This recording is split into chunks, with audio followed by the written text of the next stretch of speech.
ஓம் ஸ்ரீராம ராம ராமேதி ரமே ராமே மனோரமே சகசிரநாம தத்துல்யம் ஸ்ரீராமநாம வரானனே. உலகம் யாவையும் தாமுழா வாக்கலும் நிலைபெறுத்தலும் நீக்கலும் நீங்களா அழகிலா விளையாட்டுடையார் அவர் தலைவர் அன்னவர் கேசரன் நாங்களே. எத்திர எத்திர ரகுநாத கீர்த்தனம் தத்திர தத்திர கிருத்தமாஸ்தகாஞ்சலிம் வாஷ்பவாரி பரிபூர்ணலோச்சனம் மாருதிம் நமது ராட்சசாந்தகம்.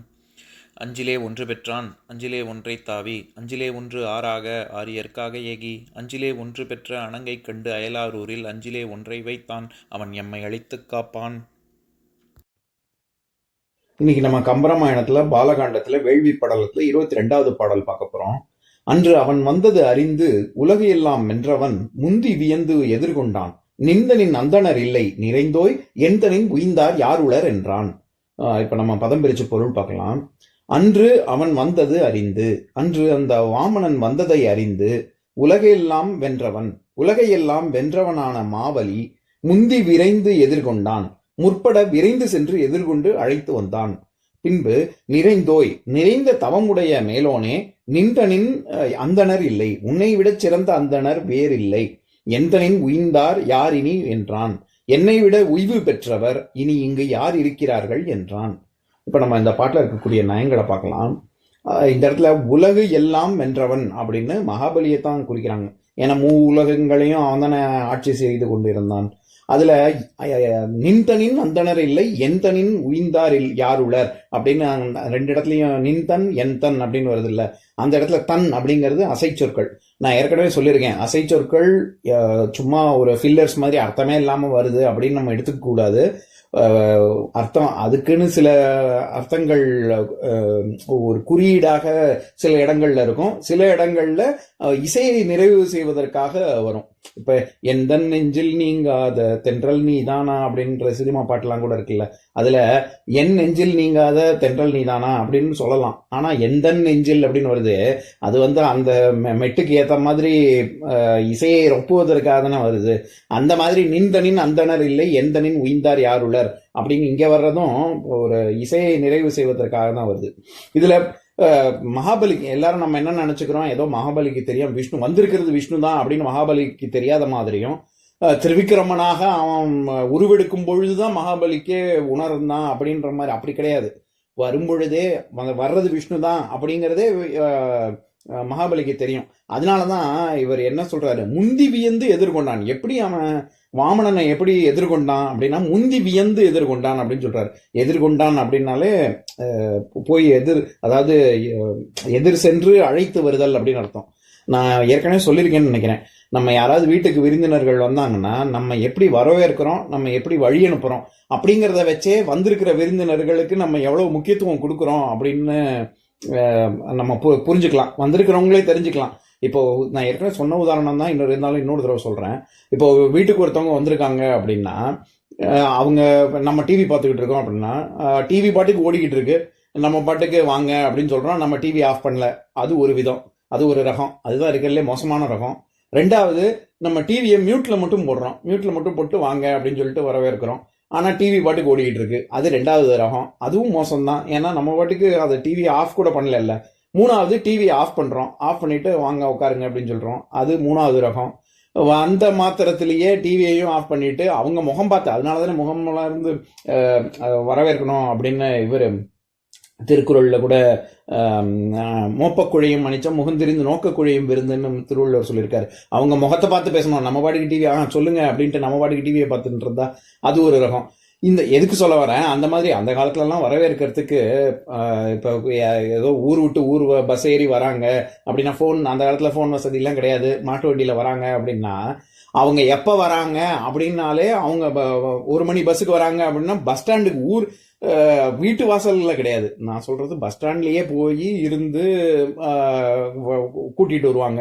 எங்க வழி தெரியாம எங்கேயாவது போயிடுவாங்களோ அப்படிங்கிற அர்த்தம் கிடையாது. அவங்களுக்கு வழியே தெரிஞ்சிருந்தா கூட இவங்க வண்டி அனுப்பிச்சு, இல்லாட்டி மாட்டு வண்டி காலத்துலலாம் இவங்க மாட்டு வண்டி அனுப்பிச்சு அவங்கள கூட்டின்னு, இப்போ வித்வான்கள் பெரிய பெரிய வித்வான்கள்லாம் வந்தாங்கன்னா அவங்களுக்கு அந்த மாதிரி தானே வரவேற்பு. அவங்க ஐயோ எப்படி வர்றது அப்படின்னு நம்ம எவ்வளவு தூரம் அவங்களுக்கு மரியாதை கொடுக்குறோங்கிறது இதன் மூலமாலாம் தெரிய வரும். அந்த மாதிரி வழி அனுப்புறதும் வாசல் வரைக்கும் வழி அனுப்புறது, இல்லாட்டி வீட்டு வாச கதவு கிட்டக்குன்னு என்ன வழி அனுப்புறது, இல்லாட்டி அங்க ஒரு 2 நிமிஷம் பேசிட்டு வழி. நம்ம ஃப்ரெண்ட்ஸு கிட்டே அப்படித்தானே பண்ணுவோம். வாசல் கிட்டக்க 2 நிமிஷம், கேட்டு கிட்ட 2 நிமிஷம், 2 நிமிஷம் வெளியில, இப்படி தானே பண்ணிட்டு இருப்போம். அதுல இருந்தே தெரிஞ்சிடும் எவ்வளவு க்ளோஸா இருக்கும் அப்படின்னு. நம்ம இப்ப கம்பராமாயணத்திலே முன்னாடி பார்த்தோம். ரோமபத மன்னன் வந்து கலைக்கொட்டு முனிவனை வரவேற்கிறதா இருந்தாலும் சரி, தசரதன் வந்து 2 யோஜனை தூரம் சென்று வர இது பார்க்க வாத்தியங்கள் முழங்க கூட்டிட்டு வந்தான் அப்படின்னு பார்த்தோம்ல. அந்த மாதிரி எவ்வளவு தூரம் முக்கியத்துவம் கொடுக்குறோம் அப்படின்னு. இவர் அதனாலதான் முந்தி வியந்து எதிர்கொண்டான்னு சொல்றாரு. ஏன்னா இவருக்கு தெரியும் வந்திருக்கிறது விஷ்ணுங்கிறதுனால இவரே சென்று அவரை அழைத்து வந்தார் அப்படின்னு சொல்ல வர்றாரு. அதே மாதிரி அவரை எப்படி கூப்பிடுறாரு, நிறைந்தோய் அப்படின்னு சொல்றாரு. அதாவது நிறைந்தவன் அப்படின்னு. எதுல நிறைந்தவன்? தவத்தில் நிறைந்தவன், தன்மையில் நிறைந்தவன் அப்படின்னு பொருள்.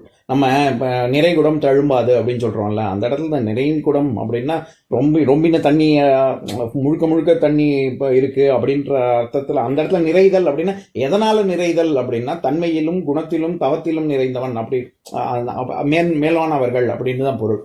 இப்ப நம்ம இதுல வந்து உன்னை விட சிறந்த அந்தணர்னாலே சொன்னேன் காருண்யம் கொண்டவர்கள் அப்படின்னு. உன்னை விட கருணையில மிகச்சிறந்தவர்கள் கிடையாது அப்படின்னு சொல்றாரு. தன்னை சொல்லும் பொழுது என்ன சொல்றாரு? எந்தனின் உய்ந்தார் யார் உள்ளர் அப்படின்னு கேட்கிறாரு. உய்தல் அப்படின்னாலே அதுக்கு 2-3 அர்த்தம் இருக்கு. அது எல்லாத்தையும் பார்க்கலாம். அதாவது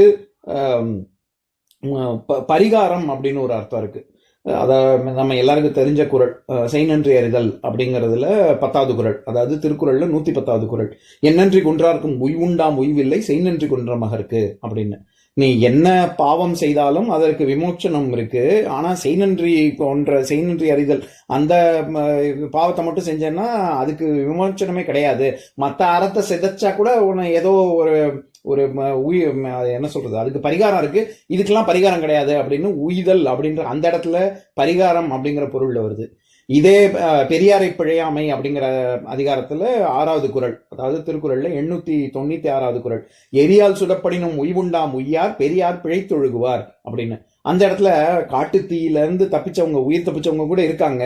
ஆனா பெரியவர்களை பிழைத்து பேசினவர்கள் உயிர் தப்பிச்சதா சரித்திரமே கிடையாது அப்படின்னு வர்ற இடத்துல உய்தல் அப்படிங்கிறது உயிர் தப்புதல் அப்படிங்கிற பொருள்ல வருது. இதெல்லாம் தவிர ஈடேறுதல் அப்படின்னு ஒரு பொருள் இருக்கு. அதாவது இங்கிலீஷ்ல சொல்லணும்னா சால்வேஷன், டெலிவரன்ஸ், முக்தி அடைதல் அப்படின்னு சொல்றோம்ல, ஈடேறுதல். அந்த ஈடேறுதல்ங்கிற பொருள் அதுலதான் அப்படித்தான் இங்க வருது. எந்தனின் உய்ந்தவர் யார் உள்ளார் அப்படின்னா எனக்கு கிடைச்ச மாதிரியான ஒரு முக்தி வேற யாருக்கு கிடைச்சிருக்கு அப்படின்னு சொல்றாரு மகாபலி. அப்படின்னு என்ன அர்த்தம்? ஏன்னா இவரை 3வது அடி எங்க வைக்கிறது அப்படின்னு கேட்கும்பொழுது தலையை குனிஞ்சு தன்னைத்தானே காமிப்பாரு. அப்போ மகாபலிக்கு வந்து முக்தியை கொடுக்குறாரு விஷ்ணு. அப்போ உலகத்துல மகாபலிக்கு முன்னாடியும் சரி மகாபலிக்கு அப்புறமும் சரி எத்தனையோ பேர் முக்தி கிடைக்கலையா?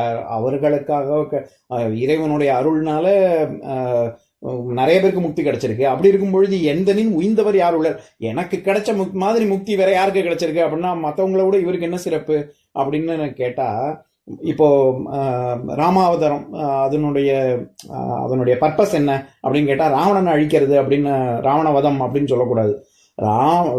பித்ருவாக்கிய பரிபாலனம், அப்பா சொன்ன பேச்சை கேட்கணும், சரணாகதி காப்பியம், மற்றவங்க இது முனிவர்களோட கூட இருக்கிறது, முனிவர்களுக்கு அந்த அவர்கள் கூட இருப்பதற்காக தான் மனித உருவில் வந்தானே ஒழிய ராவணனை அழிக்கிறதுக்காகன்னு மனுஷன் உருவில் வந்தான் அப்படின்னு சொல்லக்கூடாது.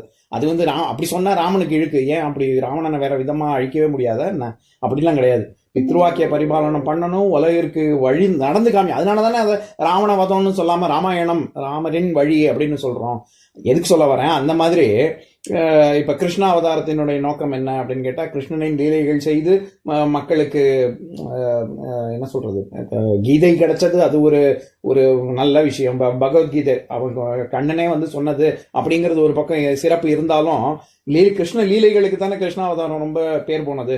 கம்சனை கொல்றதுக்காக கிருஷ்ணர் அவதாரம் எடுத்தார், அல்லது பாண்டவர்களுக்கு உதவுவதற்காக கிருஷ்ணர் அவதாரம் எடுத்தார்னு சொல்றது தப்பு. லீலைகளுக்காக. எதுக்கு சொல்ல வரேன், மற்ற அவதாரங்களின் நோக்கம் எல்லாம் வேற வேறாக இருந்தாலும் மகாபலிக்கு முக்தி கொடுக்கணுங்கிறது ஒரே ஒரு நோக்கத்துக்காக தான் வாமன அவதாரமே. வேற வாமன அவதாரத்துக்கு வேற நோக்கமே கிடையாது. அப்போ எனக்கு முக்தி கொடுக்கணுங்கிறதுக்காக கடவுளே நேரா வந்திருக்காருன்னா அப்ப அந்த முக்தி, அதுக்கு ஈடான முக்தி வேற கிடையாது இல்ல. மேலே இருந்துட்டே இங்கே இங்கே எத்தனையோ பேருக்கு அருள் புரியலையா? அந்த மாதிரி மகாபலிக்கும் செஞ்சிருக்கலாம்ல. இல்லை, ஆனால் சுவாமியே கீழே இறங்கி அவதாரமாக வந்திருக்காரு. அது ஒன்று தான் அந்த அவதாரத்தின் நோக்கம். அப்படிங்கிறதுனால தான் எந்தனின் உய்ந்தவர் யார் உளர் அப்படின்னு மகாபலி சொல்கிறான் அப்படின்னு கம்பர் சொல்கிறாரு. எதுக்கு இதை சொல்ல வரேன், அதனால நம்ம என்ன புரிஞ்சுக்கணும்னா, மகாபலிக்கு வந்திருக்கிறது விஷ்ணு தான் அப்படின்னு திருவிக்கிரமனாக அவன் உருவெடுக்கும் பொழுது தான் தெரிஞ்சதுன்னு அர்த்தம் பண்ணக்கூடாது. வரும்பொழுதே தெரியும் அப்படின்னு நம்ம புரிஞ்சுக்கணும் இதுல இருந்து. இப்ப நான் நம்ம பாட்டை இன்னொரு தடவை படிக்கிறேன் கேளுங்க. அன்று அவன் வந்தது அறிந்து உலகெல்லாம் வென்றவன் முந்தி வியந்து எதிர்கொண்டான். நிந்தனின் வந்தனர் இல்லை நிறைந்தோய் எந்தனின் உய்ந்தவர் யாருளர் என்றான். இன்னொரு நாள் இன்னொரு பாட்டு பார்க்கலாம். ஓம் शान्ताकारं भुजगशयनं पद्मनाभं सुरेशं विश्वाधारं गगनसदृशं मेघवर्णं शुभाङ्गं लक्ष्मीकान्तं कमलनयनं योगिहृद्यानगम्यं वन्दे विष्णुं भवभयहरं सर्वलोकैकनाथम्. உம்பரோடு இம்பர்காரும் உலகம் ஓர் ஏழும் ஏழும் எம்பெருமான் என்று ஏத்தி இறைஞ்சி நின்று ஏவல் செய்ய தம்பியரோடும் தானும் தருமமும் தரணி காத்தான் அம்பரத்து அனந்தர் நீங்கி அயோத்தியில் வந்த வள்ளல்.